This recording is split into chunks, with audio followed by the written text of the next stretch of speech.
Basically, I help people create brands, businesses, books, even art, creative ventures, people who do things differently to make a difference. Right, right, right. And so they have some audacity because it takes audacity. We have to be audacious to really go after the things that feel uniquely ours, that's calling us. And it's going to look different than anybody else's thing because it's your thing. And I think that takes a little bit of splash of rebellious energy, or what we call, I imagine you call audacity. Welcome to the Audacious Living Podcast, hosted by my man, Audley Stephenson, the Odd Man.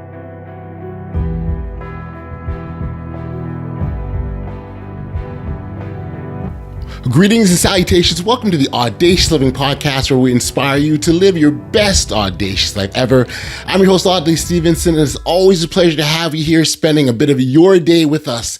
Our goal is to ignite the spark within you, encouraging you to embrace creativity as a way of being and an opportunity to shape your experiences. Now, imagine your life as a vast canvas waiting to be painted. Creativity is not just about the strokes of a brush or the notes of a song. It's about the choice that you make every day. Just like an artist experimenting with colors, you're invited to embrace uncertainty and allow for trial and error. Each brushstroke represents a lesson learned, each splash of color a new experience. In today's episode, we're thrilled to welcome Pia Mailhot-Leichter, a creative partner and founder of Collective Studio, with a mission to help unconventional dreamers, visionary rebels, and inspired misfits bring their wild visions to life. Pia is a beacon of creativity and innovation. She firmly believes that creativity is inherent in all of us, and she encourages individuals to reframe their limiting beliefs about what it means to be creative. Pia's work embodies the idea that collaboration enhances creativity. It's a shared journey rather than a solitary endeavor. In our conversation, we delve into the importance of community in the creative process and how working together can lead to remarkable breakthroughs. It really is an insightful conversation I'm certain you'll all enjoy. So without any further ado, let's turn to our chat with Pia.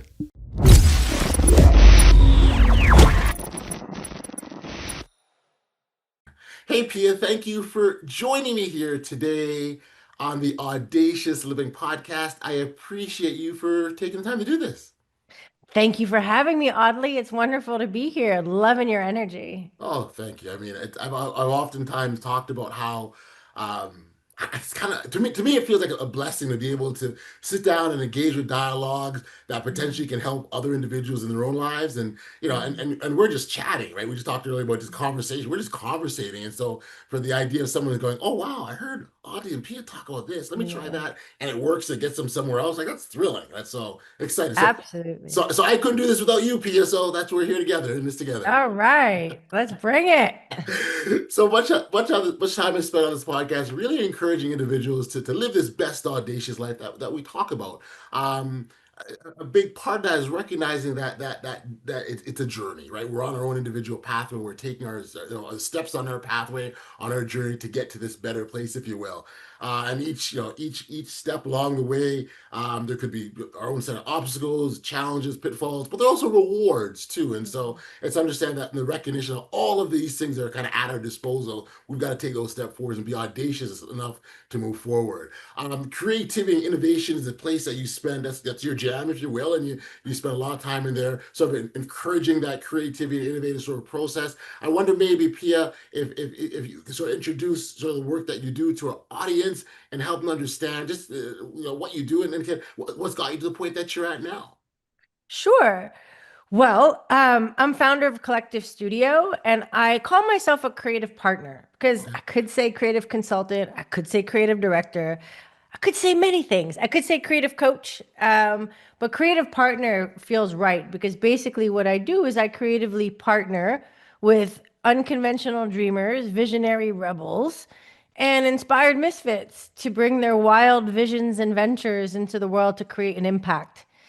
Basically, I help people create brands, businesses, books, even creative ventures, people who do things differently to make a difference. Right. Right.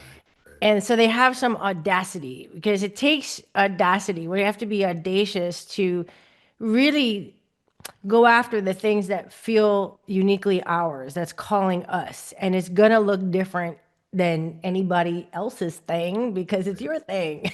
And I think that takes a little bit of splash of rebellious energy, or what we call, I imagine you call audacity.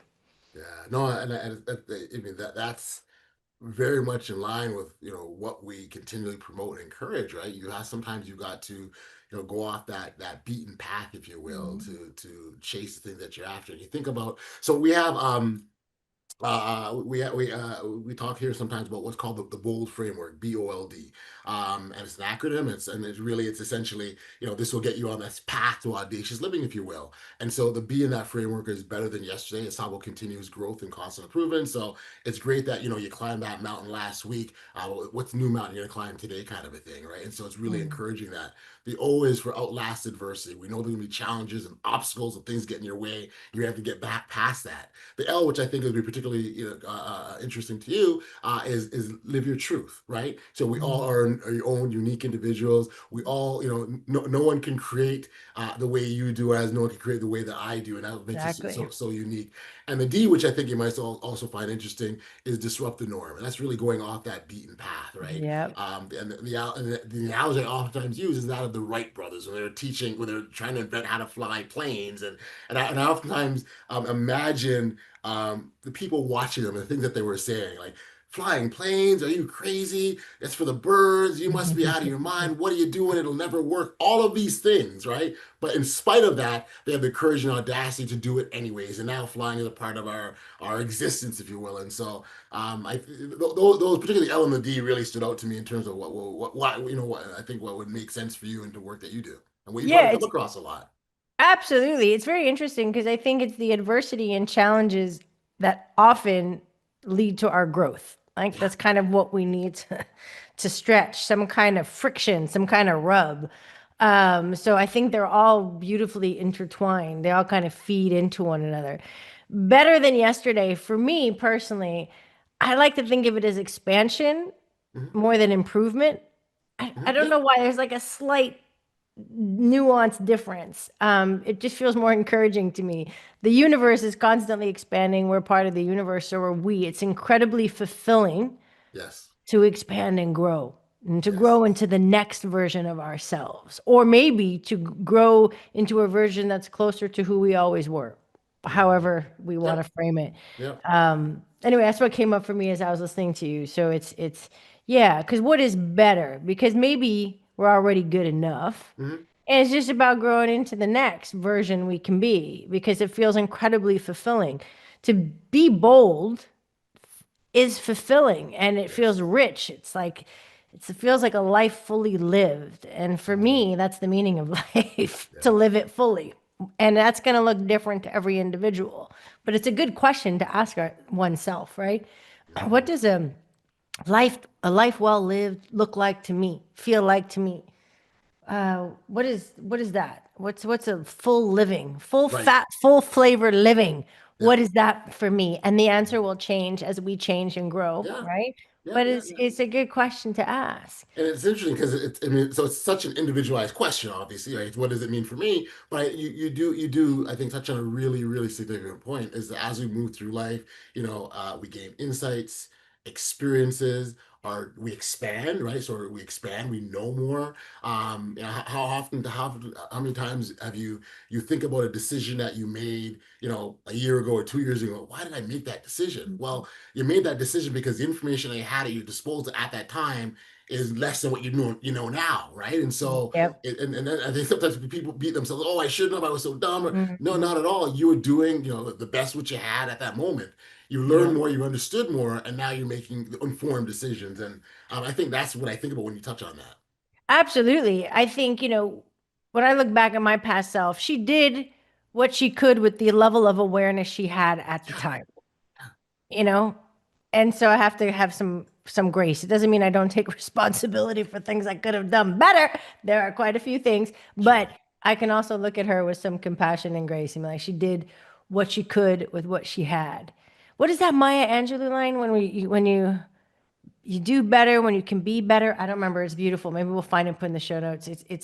It's a really it's a good one. Mhm. Anyway, is we do better when we can be better or different Yeah. versions of ourselves. Yeah, So yeah, and evolve. wait, That's right. That's right. And be able to yeah. look at that version and still honor and respect that person, right? Because that's where they were at that time. Well, because she brought me here. Yeah, yeah, yeah. That's And right. That's without right. her, I wouldn't be here. That's right. I think about that a lot. I think also about this might sound strange, but I've been thinking a lot about how I set up future Pia. Mhm. Sometimes present Pia, or who becomes past Pia, thinks that future Pia will have a lot more time and energy than she has. So she books up the calendar, she does things, and then, you know, me in the future looks back and go, what was she thinking? And I need to figure this out. I need to do this differently. I need to err on the side of a little bit more space for myself. Yes. So it's, Yeah, it's yeah. interesting also to look at ourselves and our lives and the decision we make as part of a continuum, a timeline between Hmm. our past selves, our present, and our future. This does tap into creativity in the sense that for me, creativity there's a much more expansive Yeah. definition than what we do. It's a Hmm. way of being, and That's it's right. also an opportunity to create our experience, to Mm. create that future version, to create that, it could be Yeah. create that project, but it's also create our very experience of life. I can't think of anything more creative. And that's what we're touching on here. So I just Yeah, wanted yeah. to like bring Yeah, no, that no, no. forward. So I was actually the part what I was going to just moving into is sort of even that being creativity helps us grow into who we're meant to be. I know you kind of alluded to that very beginning. I wanted to sort of talk about the criticalness of that process of growing into who we're meant to be. Ooh, okay. Something that I've discovered on my journey is the importance of having extinction moments. Okay. There are moments where something we might have done, or a version of us, or an identity, might have, gotten us places, and we might have been really, really successful, but it's just not doing it for us anymore. It's Mhm. just not floating our boat. It's just, it kind of feels like we've grown beyond it. We've been there, we've done that. But yet, I find for humans, myself included, it's very difficult to let go of what works, to enter into something new, which we don't know what that will be. Once we have like that extinction moment where we say, like, for me, that looked like I've had a few, but leaving my agency job, I'd worked in creative agencies for well over a decade, many, many Mhm. years. And my Mhm. identity was like, I'm a creative director. It was very, oh, Yeah. I do this thing. And to like let go of that because the thought of what would happen if I channeled my creativity into building my own damn thing? Like Right. Right. that thought was Right. poking me and poking me. And finally, when I took the leap, and I made a decision, well, I'm gonna have an extinction moment on that. I'm gonna take it all with me, but that particular version, she's gonna, put it to rest, honor her, do a little eulogy for everything she was, and then you move into this kind of void because you don't know what's coming next. You're kind of in this process of creating what's next. And that can feel really scary because it's uncertain and it's unknown. It's like when I started my business, I wasn't exactly sure what it would be. I'm like, Mm. oh, I think it's going to be creativity, but using it differently. And yes, there's coaching over there. I don't know how these two things come together, but let's see, Yeah. Yeah. And so it takes a willingness to kind of just let's see, let's not know, let's be in the unknown, let's see how things That's it. develop.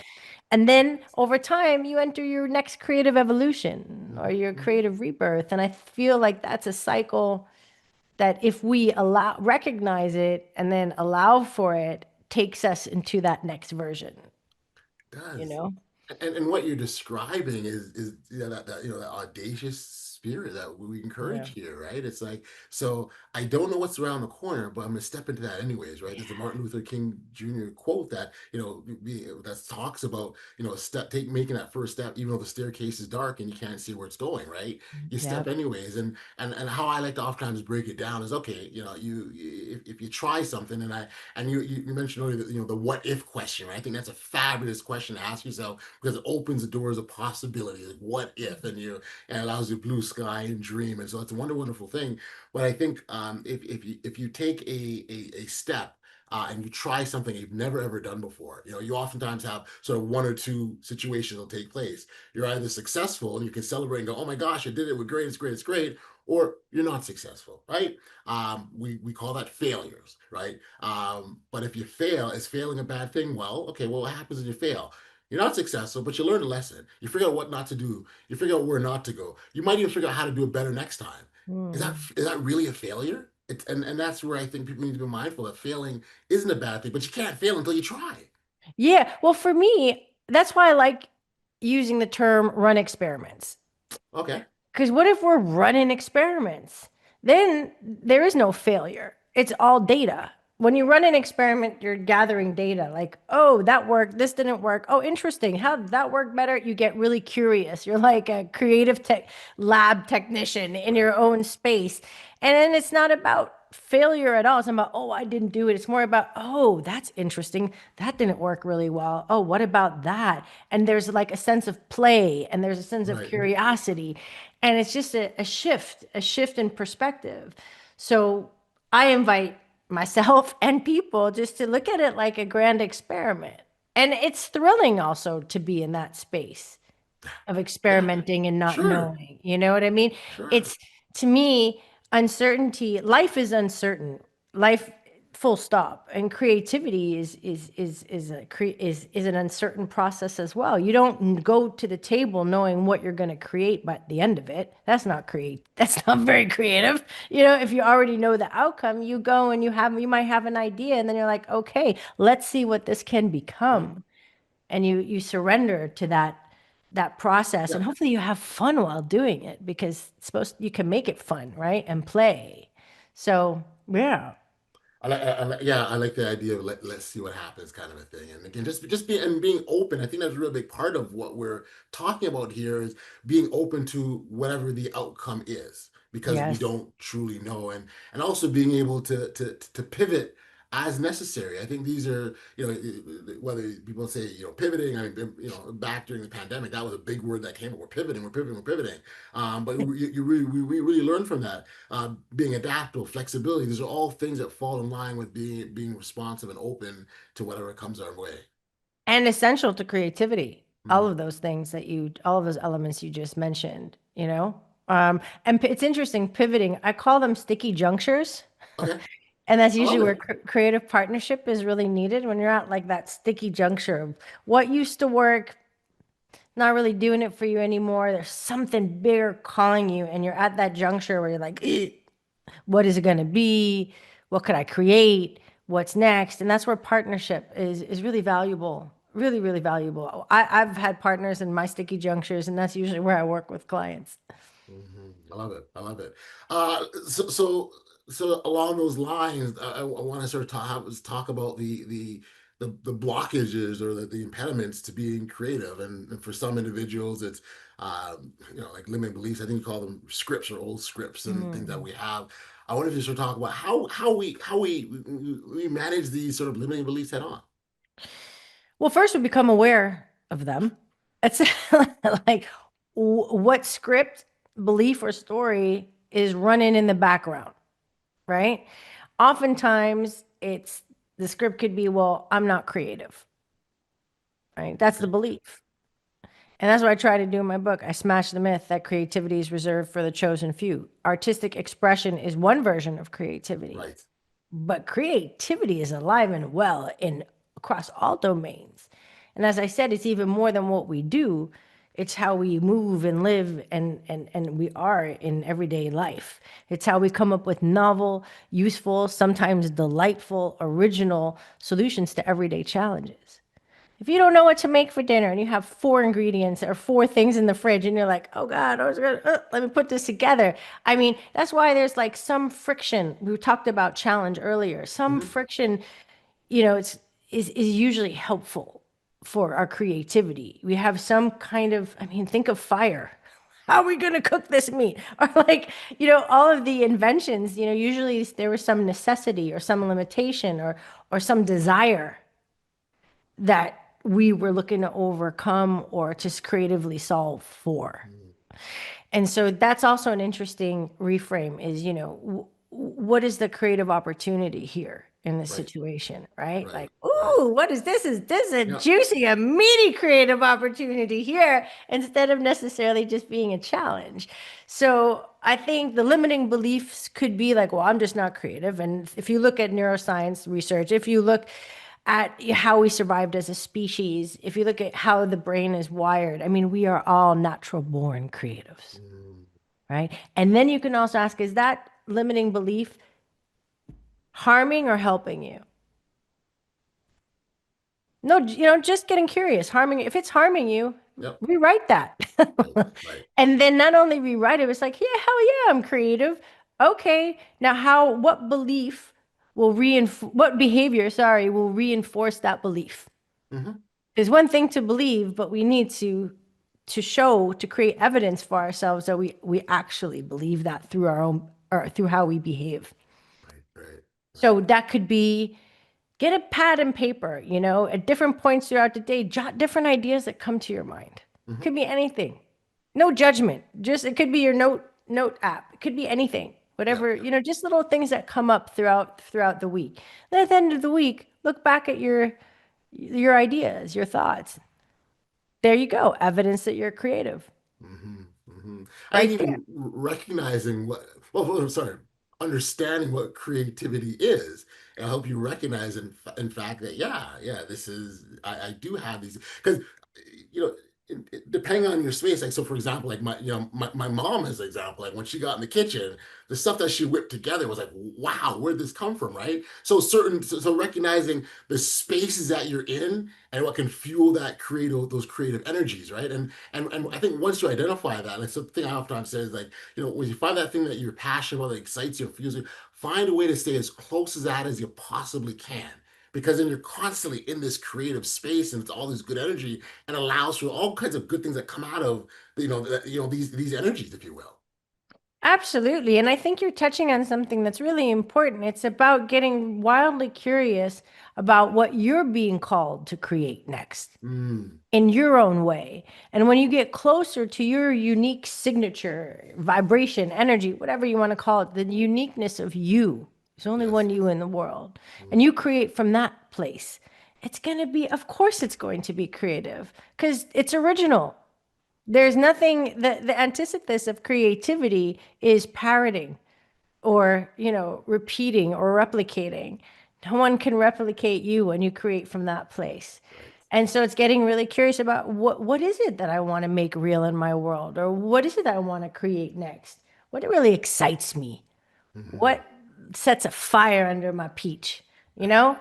And then testing it out, experimenting, doing those things because we are constantly evolving and changing. Gotcha. Yeah. So it's a beautiful continuous exploration of what's turning you on next Yep. creatively, Yep. Yep. and it makes life that much more fulfilling and playful. And we get to do that. Isn't that cool? Like we Very get to cool. do that. When Very I cool. catch myself in a anxious state or it happens. I'm human. We have Yeah. all these different emotions. I kind of say, "Hey girl, like you're creatively directing your experience right now, is this how you want it to be? Like, Mm, okay. are you Yep. having a good time?" And I'm Yep. like, Yep. hell no. I'm going to honor how I feel. I'm not going to push it like I'm feeling anxious. Yep. Okay, what's going on? This, that, and the other. Okay, heard you, felt you. Now, how do we want to move from here? What kind Yep. of scene do I want to create next? What energy do I want to move with? What Yep. belief do I want to hold about this thing that's giving me energy, giving me anxiety, Yep. anxiety? Yep. And that Yep. to me is very creative, right? Yes. Because I'm creating my experience. Because if Yep. I create the anxiety, I can create its opposite, right? I can Yeah. create something else. I can decide to have fun with it. Like I'm launching my audiobook this week. Oh. Anxiety comes in, right? It's Yep. like, Sure. oh, and then it kind That of means you're on makes the right path, right? And anxiety. that's true. Fear means that I'm on to something, right? I'm moving towards something that really matters to me and I'm on the cusp of something big. Anxiety, I don't know about that. Anxiety is just more like, oh, I have this one shot to really, make it. I have to post, I have to do these Yep. things. And then it changes the energy behind what I'm creating, right? Hmm. I think Hmm. it does Yep. something. So if I catch myself, I go, this ain't fun. This doesn't feel good. then I can shift and go, let me have fun with it. I don't know what's going to happen. I never do. I have no idea, but I can have fun. I can play with it and I can kind of move and create from that space. And that's a felt sense. People feel that. I think people feel that in the work. You feel when people are having a good time. It's contagious when people are having fun with whatever it is that they're doing or creating. So I just wanted to give a real life, like an example of, what that could look like, at least for me. And then, yeah, it took me a minute, but I said, it felt like relief. Like, okay, I'm going to come at this differently. I'm going to come at it differently. And I'm going to honor that it's okay. I'm anxious because I care about it. That's fine. That's okay. But now we've done that. We're going to move on. Yes. And we're always at choice. Yeah. But sometimes it can feel like we're not at choice. Like life is happening to us. And becoming our own creative director, our own creative agent, and reclaiming our creative power is a step to directing our experience and our days and to really creating whatever it is that we're jonesing to create next. And that's my invitation. Yeah, no, I don't imagine when you were establishing your agency, you went through those experiences and trying to figure out what's next and questioning yourself or asking, well, is this the right thing? Or maybe scripts were coming up for you or whatever. So, you're speaking from a place of experience, right? Yeah, definitely. It's my lived experience. And so I experiment with that too. I mean, if you experiment with beliefs, you say, oh, beliefs don't, how do they create my experience? Well, go out into the world, choose a specific belief and really embody it. Like, I don't know, people are inherently good and they're mostly coming from a good place, even though it might not play out that way, right? Or if that's as a belief, and you hold that throughout just one day, Right. what happens? I mean, imagine that compared to people are shit. It's a dog eat dog world. Like if you Right. like Right. that's gonna influence your behavior and what you experience. And the Absolutely. world will reflect that back at you. I Absolutely. think that's wild when you start experimenting with that. Like, don't take my word for it. Try it out. And I think you'll see it happen in real time. And so really becoming aware of what's stopping us Mhm. is key because then if we're the jailer, right, then we're also the liberator. That's right. That's right. You're right. It's the same key. Exactly. It's the same key. Yeah. Yeah. Exactly. And so it's just becoming aware that the key's already in your pocket. That's right. That's right. It's That's right. not something else outside of us, not the next job, the next raise, this next car, this or that, that's going to give us the key. You have the key. Yeah. I find with myself, so whenever I get to that, getting those funks, right? We're all human. I've got great energy normally, generally, but there's times where it's not. And so, Yeah. and I don't totally feel myself. And what I try to do as much as possible, if there's something I'm off, I go back to the what it likes, what am I passionate about, what I like to do, what I find that activity or that hobby, that thing. I love podcasting. So I'm like, well, you know what? I'll podcast today and I'll do something related to that. And it helps fuel me, right? It almost re-energizes me and again and that's where it allows room for that creative space and energies to also grow. But I recognize with myself, what do I need to do to get me in that place? And if I can do that, then yeah, then it opens the door, and that's where all the great things can happen. Absolutely. And you know what? Emotions are also data. And we're Yeah. lucky that we have a whole rainbow of emotions that we can experience and part of being a human on this planet. So I think to me, it's also important to honor whatever I'm feeling, not try to like reject it or push it away, because that's how it processes through. And then when the time is ripe, move to the next, move on and choose something different. What really helps me as well is movement, literally moving my body. It's so interesting how you can move from one state to the next by moving your body. When I feel like I have a lot within me for whatever reason, man, jumping jacks or even burpees or something to just Sure. switch it up, I find incredibly helpful. So once again back to experimentation. If there is a state you want to move out of, first you feel it, and then okay, what will shift the energy? And it could be creating something you love, and could also just be moving your body if you feel really stuck.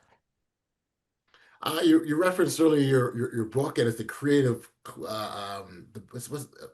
Welcome to the Creative Club. Make life your biggest art project. I had to get that all in one mouthful. Thank you. Talk Yes. about the book, and because you referenced it, and I want to make sure we have an opportunity for listeners to hear what this Thanks. exciting project is all about. Thanks. Well, it's really interesting because we're talking about a lot of themes that are already found in the book, right? Mhm. So essentially, it's smashing the myth that creativity is just for some people, and inviting everyone to access and apply their innate creativity to the design of their lives.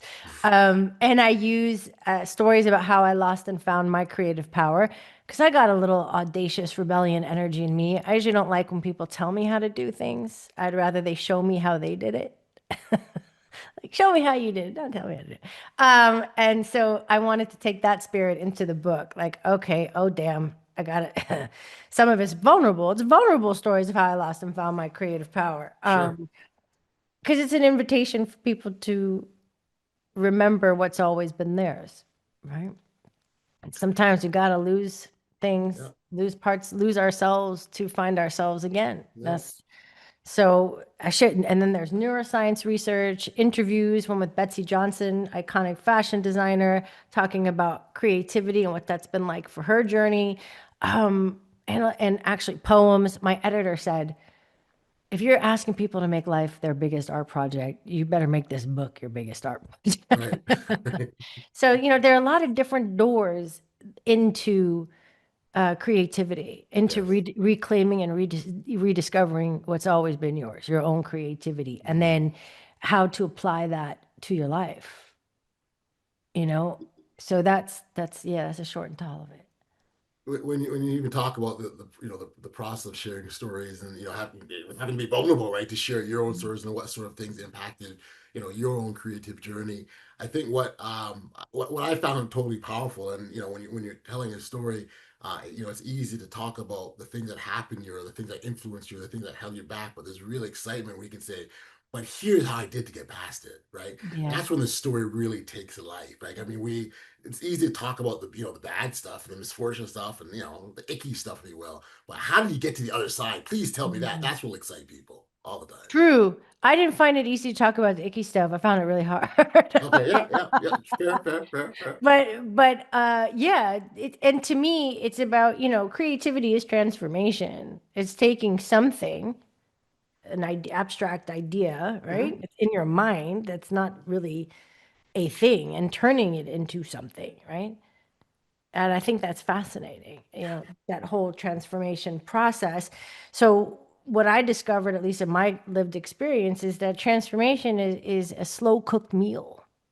It's definitely not a Big Mac and fries. It takes time. It's like there are these subtle shifts that happen in our lives that are, suddenly moving without us even realizing it to a bigger transformation. And all of a sudden we wake up and everything's changed. We're like, damn. And that's sort of what I also wanted to invite people into through the book, because sometimes we are always in creative response with life. We are in our own creative process as we transform from what we did to what we're doing to what we're going to do to who we were to who we're becoming, right? We hold it all. So sometimes it can feel like nothing's happening, but something is happening. It just might be those subtle shifts until one day things really feel different if you keep moving in that direction that's calling you, and not just kind of letting go of the wheel and seeing what happens, but really recognizing your creative agency, taking the wheel and going, Right. okay, okay, we're driving this thing. We're in co-creation with life. We're not alone, Yeah. right? But Mhm. we're still driving. We're in the driver's seat. And that felt important to me because I think often, whether it's social media or generally in life, we often don't see the process, we see the outcome. Mhm.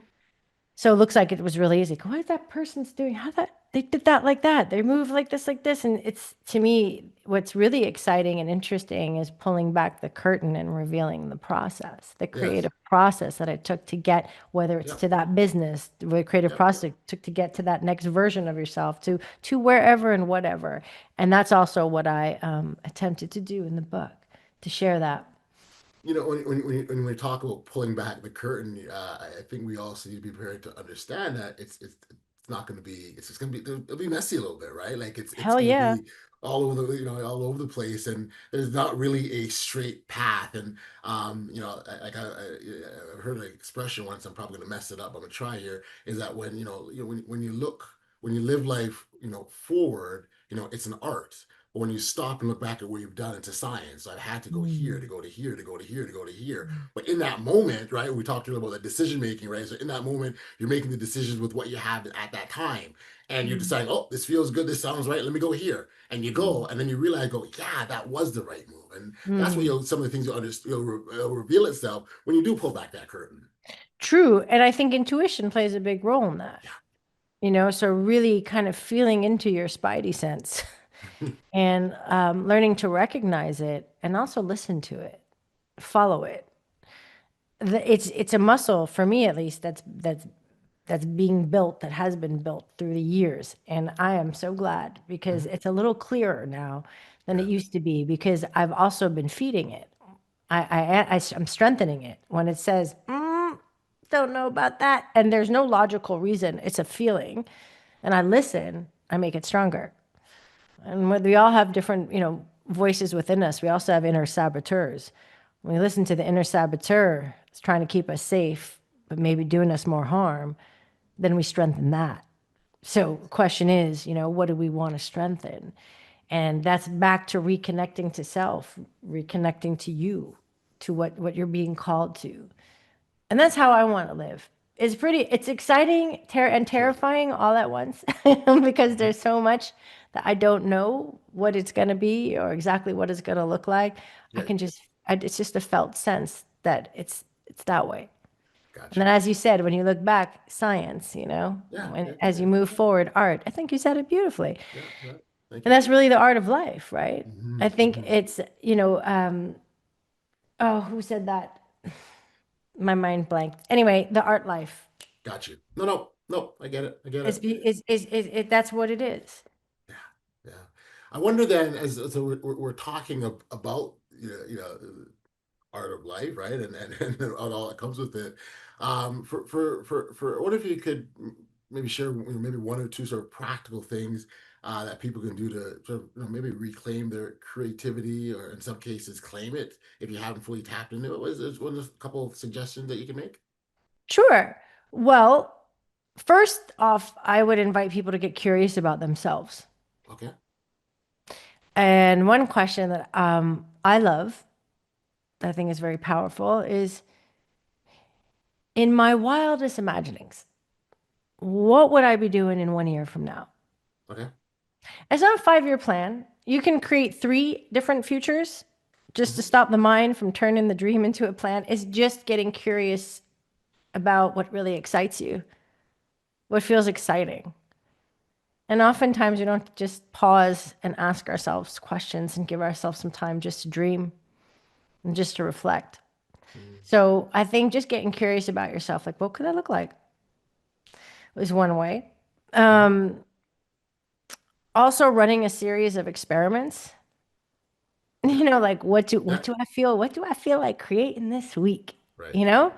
And just making it fun. Like it could be small. It doesn't have to be huge. It doesn't have to be a brand new business. It could just be like, what do I feel like creating next? Oh, I'm going to run this week, run an experiment or a series of experiments, depending what your bandwidth is. And like, what are you being called to create? What would you like to create? What might that be? Right.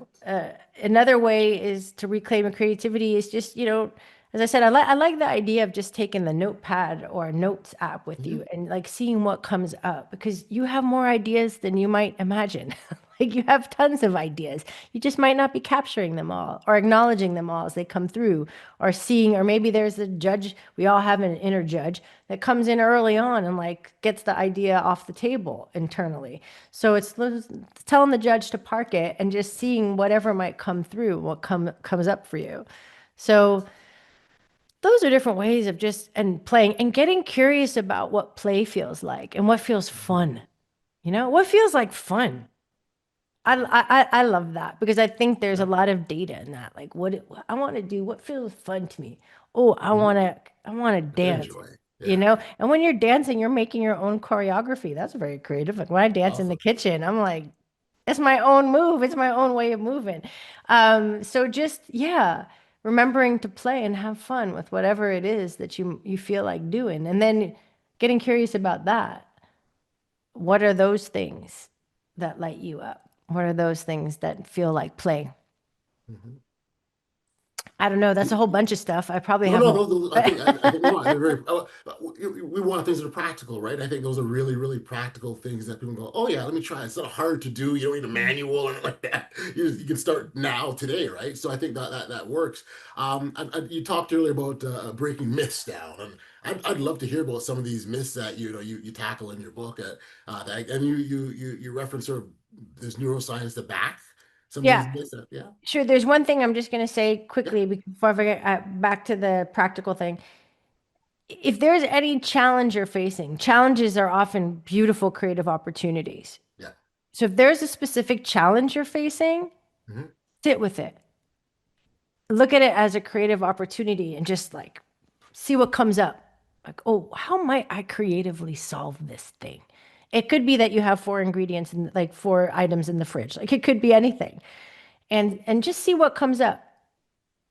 Give your mind space to explore and to play. Because everyone usually is facing some kind of challenge, big or small. Like there's something. So that feels very tangible as well if the other ones didn't Yeah. resonate with anybody. Just Yeah. wanted to Yeah. throw that into the mix before I Sure, sure. forgot. No, thank you. Thanks for that. In terms of the myths, well, there are quite a few, but one in the book is that alcohol and drugs fuel creativity, right? Ah, yeah. We have this tortured artist myth that, we have to be tortured, there's mental health issues, or, we have to be drunk to create. It's old stories, right? They're old cultural stories that are just not true. Research Right. shows that actually drugs or alcohol block our creativity. And a university, can't recall the name in the book, forgot now, ran a series of tests and saw that actually this is the least creative fuel thing that you could do to fuel your creativity.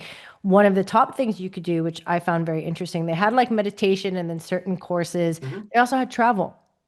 Okay. And what I found really interesting about travel is you're in new environments. So whenever you're in a new environment or you're doing something new for the first time, it's really a way of activating your creative muscle because you have to solve new problems and do things differently and see yourself differently. There's like it was fascinating to see that reflected in the research. I was like, yes.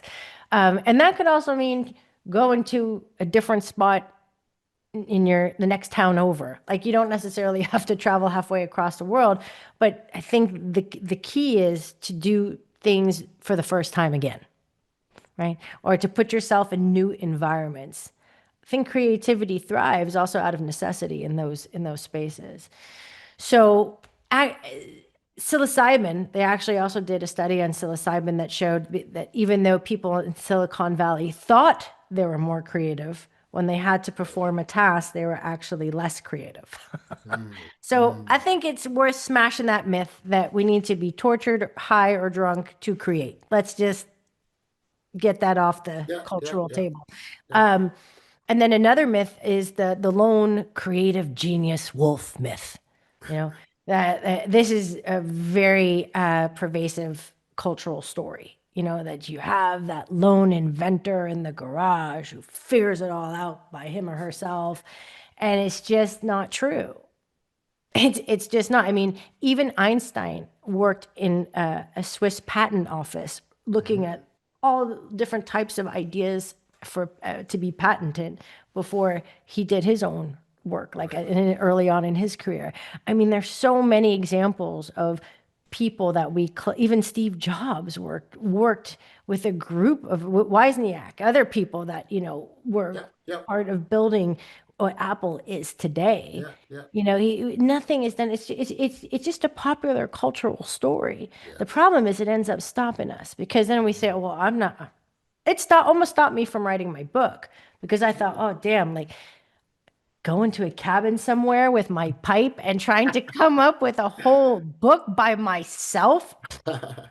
You know what I mean? Like I didn't realize, but it was kind of running in the background. Like I have no idea how to do that. Yeah. And then when I started working with a hybrid publisher with a team of editors, I realized, of course, I don't have to do that because creativity is collaboration. Yes. You could just watch the end of a movie, roll, right? With all of the people who contributed to that movie. It's Right. endless. It's like everything we do, we're building on the shoulders of those who came before us, and we're always in co-creation with other people, and with life, right? It's so that was a really important myth to smash. So also, if anyone is not feeling creative, grab a partner. Let's say Mm. that challenge that we were talking about, and it's like, oh, I don't know how to approach this by myself. Well, you don't have to. You can get your husband, wife, Yeah. son, daughter, Yeah. best friend, Co-create. colleague. Yeah. Yeah, and just say, hey, I have this challenge. I'd like to talk through with you. I have a couple ideas, but I think it would be helpful if I talked about it. See what happens, right? I mean, things we just come alive, just like we're having this Yeah. conversation now. Yeah. You've had a thought, activated thought in me, and all of a sudden we're like in this beautiful co-creation, and it That's right. happens in everything that we do. We just might not always be aware of it.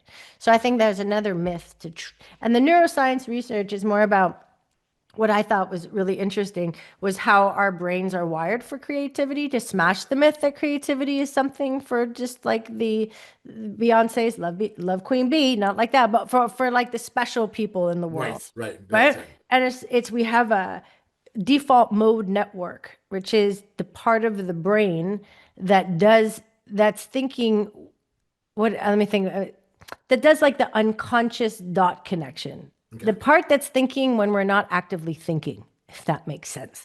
It's connected with daydreaming, it's connected with mind wandering, and it's also correlated with creative thinking. There's a reason why when we're in the shower or in the bathroom or driving our car that we have those eureka aha moments when we're not actively trying to solve a problem. There's another part of the brain that kind of comes online and gets activated and starts to do the work even though we might not be conscious of it. And that part of the brain is just as important as a control mode network, which is closely related to preparation and then evaluation. But the creative process is like four-step process. You have preparation, right? And then you have incubation, and then you have illumination, and then you have evaluation. Incubation and illumination are like the default mode network jam time, right? So the incubation is like you've done the research, you've thought about it, you've actively looked, and then you let it go. And then you allow it to kind of incubate, to marinate. You go do something else.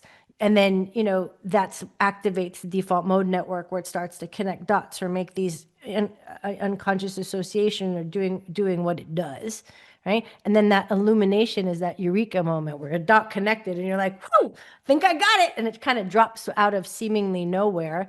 And then you can bring the control mode network back into play for evaluation. You say, okay, I had all these ideas, which one is going to be the best route to take?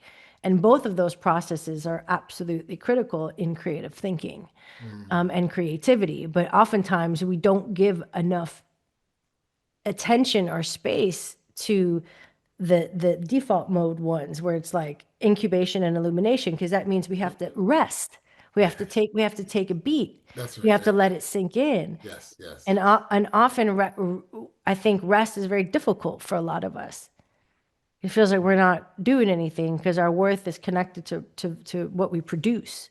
Right. Right. So Right. this is also an invitation to change that narrative. Yeah, yeah, yeah. Well, there's this belief out there that we gotta hustle, hustle, hustle, hustle, and gotta keep go, go, go, go, go. And that mentality is what's pervasive. We think, well, if I'm not hustling, then I'm not being productive, I'm not getting things done. But discounting the fact that, hey, rest can help contribute to that in a big, big way. And so I'm hearing that loud and clear. Absolutely. And that's another creativity blocker. Hustle, hustle, hustle, go, go, go, where you're constantly doing something and you have no space to reflect, illuminate, to think, to incubate. I mean, we also need that daydreaming. We're human beings, beings, not do wings. We also need for our creativity to have that space. It's so important. Yeah, yeah. Awesome.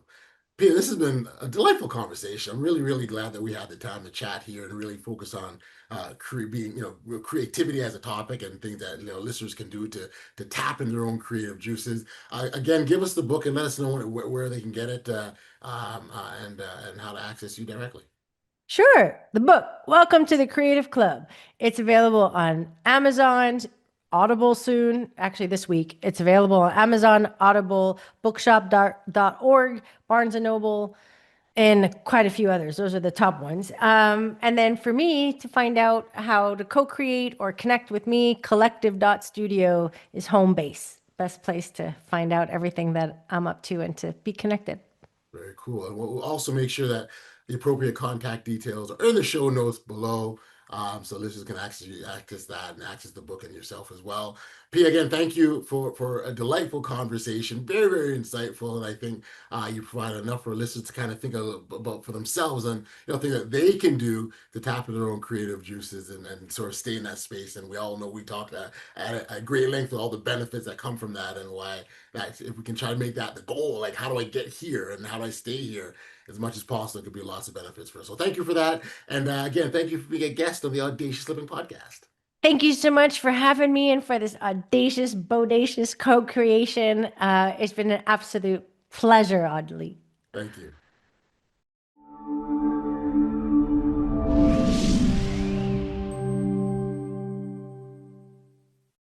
Back we are here on the podcast, and much thanks and appreciation goes out to Pia for being here. One of the main points from our conversation that resonated with me was Pia's perspective on experimentation. She emphasizes that every challenge is a creative opportunity, and by reframing limiting beliefs, we can unlock our potential. I personally love how she encouraged listeners to cultivate curiosity in their lives, reminding us that creativity thrives when we allow ourselves the freedom to explore and play. As you listen today, I encourage you to connect with Pia directly and her work. You can find her contact details in the show notes below, as always, along with any special offers that she has for our listeners. One of those includes her brand new book, Welcome to the Creative Club, which is a must-read for anyone looking to embrace their own personal creativity. I want to take this opportunity to thank you for joining us on this episode of the Audacious Living Podcast. We hope you feel inspired and take bold steps in your own life, embracing creativity and collaboration as you paint your unique story. Remember, just like an artist, you have the power to shape your own experiences and create your masterpiece. If you enjoyed today's conversation, please take a moment to like, follow, subscribe, or share this podcast to help us to continue to grow and inspire others. And as you go along your day, think about how you can embrace uncertainty, experiment, and collaborate with others. Your audacious life awaits. Let's get creative together. Until next time, stay safe, be kind, show love to one another, and be audacious. You've been listening to the Audacious Living Podcast, hosted by Audley Stephenson. If you enjoyed what you heard, be sure to like, subscribe, and share. Until next time, be audacious.